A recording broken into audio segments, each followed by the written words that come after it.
নমস্কার, আপনাদের সবাইকে পাপিয়ার হেসেলে সাদর আমন্ত্রণ। আর সবাই কেমন আছেন? আশা করছি অনেক অনেক ভালো আছেন। এই গরমের মধ্যে একটি পারফেক্ট রেসিপি নিয়ে আমি আপনাদের সামনে হাজির হয়ে গেছি।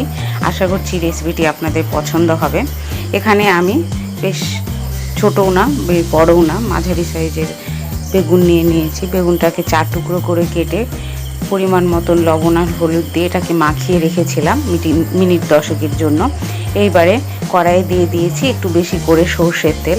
সর্ষের তেলটা গরম হয়ে গেলে বেগুনগুলোকে একটি একটি করে তেলের মধ্যে ছেড়ে দিয়ে আমি বেগুনগুলোকে বেশ লাল লাল করে ভেজে নেব। এই রেসিপিটি অনেকেই তৈরি করে, অনেকের হাতে এক এক ধরনের এক এক টেস্টি ভাব আসে। তো আজকে আমি এই রকম করে তৈরি করছি বেগুন দিয়ে ইলিশ মাছের ঝোল। অবশ্যই বাড়িতে আপনারা একবার ট্রাই করবেন আমি যে এইরকম করে রেসিপিটি তৈরি করছি এই রকম করে, আর কমেন্টের মাধ্যমে জানাবেন কেমন লাগলো রেসিপিটি। বেগুনগুলো একবার ভাজা হয়ে গেলে এটা উল্টে পাল্টে বেশ লাল লাল করে ভেজে এটাকে তুলে নেব। অপর পিঠে আমি উল্টে দিচ্ছি যেন অপর পাঠেও বেগুনগুলো বেশ ভালোভাবে লালচে বাদামি হয়ে যায়। এই যে দেখুন বেগুনগুলো বেশ ভালো করে ভাজা হয়ে গেছে। এবার বেগুনগুলোকে আমি তুলে নিচ্ছি।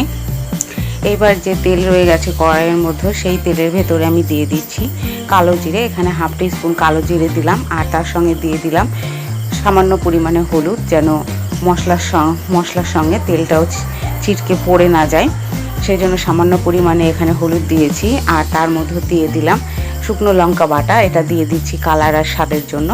তো শুকনো লঙ্কা মোটামুটি হাফ টিস্পুন দিয়ে নিয়েছি। দিয়ে একটুখানি নাড়াচাড়া করে আমি এর মধ্যে দিয়ে দিলাম 2 টিস্পুন মতন জল। দিয়ে এই মশলাটাকে আমি ভালোভাবে কষিয়ে নিচ্ছি। এই যে দেখুন মশলাটা বেশ ভালোভাবে ফুটে উঠেছে। এইবারে এর মধ্যে দিয়ে দিলাম পরিমাণ মতন লবণ, দিয়ে একটুখানি নাড়াচাড়া করে নিচ্ছি। নাড়াচাড়া করে নেবার পরে আমি এখানে দিয়ে দেব এই যে নিয়েছি 4 টুকরো মাছের পিস। এখানে ইলিশ মাছ রয়েছে। নেওয়ার পর ইলিশ মাছটাকে আমি পরিমাণ মতন লবণ আর পরিমাণ মতন হলুদ দিয়ে এটাকে ভালো করে মাখিয়ে নেব, যেন হলুদ লবণ সমস্ত ইলিশ মাছের গায়ে ভালোভাবে লেগে যায়। এটাকে ভালো করে লাগিয়ে নিচ্ছি সমস্ত মাছের গায়ে। এই যে দেখুন মাছটাকে বেশ ভালো করে মাখিয়ে নেবার পরে যে গ্রেভিটাকে আমি একটুখানি ফুটিয়ে নিয়েছিলাম সেই গ্রেভিটার মধ্যে আমি এখানে দিয়ে দিচ্ছি আর সামান্য পরিমাণে জল। যতটা আপনারা গ্রেভি রাখতে চাইবেন সেই হিসেবে জল দেবেন। আর মাছটা যেহেতু সেদ্ধ হবে এই জলের মধ্যে, সেহেতু আমি জলটাকে একটু বেশি পরিমাণে দিয়ে দিলাম।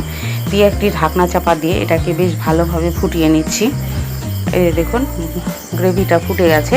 এবার এর মধ্যে আমি দিয়ে দেব কাঁচা ইলিশ মাছগুলোকে, যেগুলোকে লবণ আর হলুদ মাখিয়ে রেখেছিলাম। ইলিশ মাছগুলোকে জলের মধ্যে দিয়ে এবার আবার ঢাকনা চাপা দিয়ে মোটামুটি মিনিট 5 মতন আবার ফুটিয়ে নেব, যাতে ইলিশ মাছের টুকরোগুলো ভালোভাবে সেদ্ধ হয়ে যায়। এই দেখুন আমি লো ফ্লেমে আস্তে আস্তে ঢাকনা চাপা দিয়ে এই ইলিশ মাছগুলোকে সেদ্ধ করে নিচ্ছি। নেবার পরে 5 মিনিট হয়ে যাবে।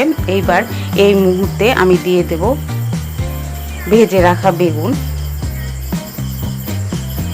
ইলিশ মাছগুলো বেশ ভালোভাবে সেদ্ধ হয়ে গেছে। ভেজে রাখা বেগুনগুলো এর মধ্যে দিয়ে আমি আর 5 মিনিট মতন ফুটিয়ে নেব, তাহলেই রেডি হয়ে যাবে বেগুন দিয়ে ইলিশ মাছের ঝোল।